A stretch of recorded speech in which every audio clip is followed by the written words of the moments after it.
Well, hello everyone. My name is Dar Rath, and I'm the pastor at Faith Lutheran Church in Port Elgin.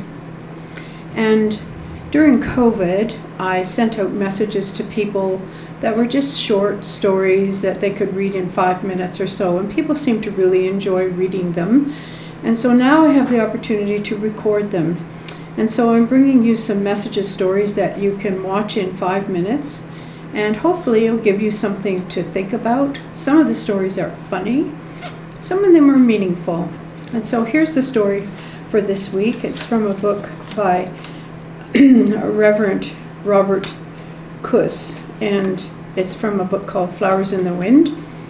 And this story was written by John Blanchard, and it's called The Lady with the Rose.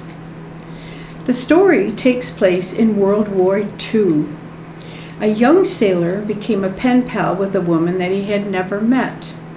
The way it happened was that one day, while he was in the library getting a book, he noticed some pencil notes in the margin. He found the notes to be very profound and loving, and so he decided then and there that he wanted to meet the person who had written such beautiful thoughts. Well, the sailor asked the librarian and got the name and the address of the woman who had written the notes. The day after he wrote the mystery woman a note of introduction, he was sent overseas. For the next year, the mystery woman and the young sailor corresponded regularly.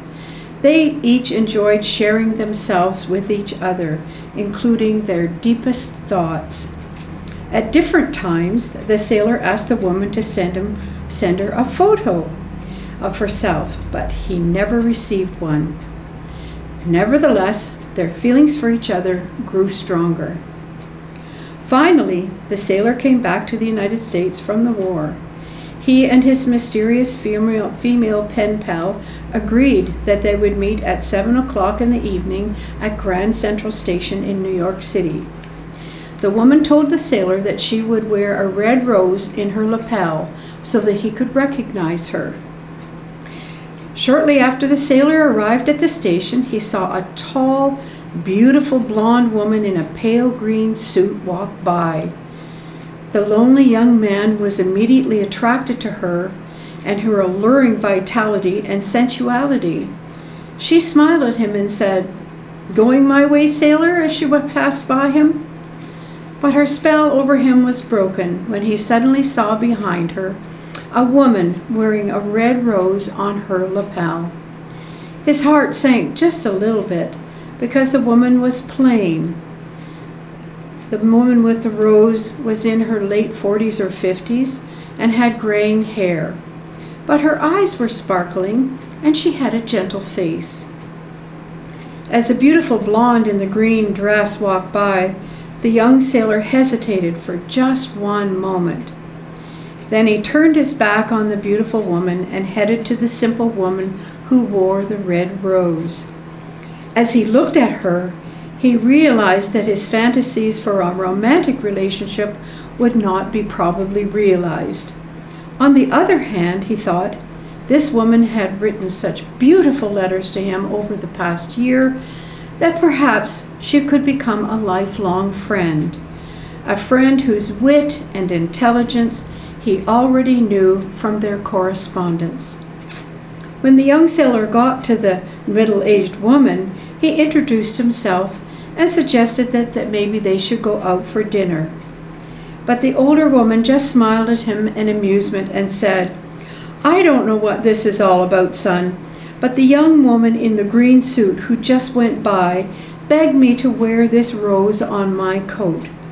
And she said that if you were to ask me out to dinner, she's waiting for you in the restaurant across the street. She said it was some kind of a test." Well, needless to say, the young man passed the test. He showed integrity of character. He was trustworthy. And for that, we can only guess that he enjoyed his dinner. Although we may not be tested in such a dramatic and colorful way as the young sailor in this story, You and I are tested each and every day. We're given many opportunities to show that we are trustworthy in both small and large things. So, as we go along this path this week, sometimes we meet people who are not trustworthy, and it's not very pleasant, is it? So we have to think in ourselves, are we always trustworthy? So, something to think about on this beautiful spring day. So click on this link next week and I'll have another story for you from another author. It's really a privilege to bring this message to you and these stories to you. So thanks for taking 5 with Dar. Blessings on your day.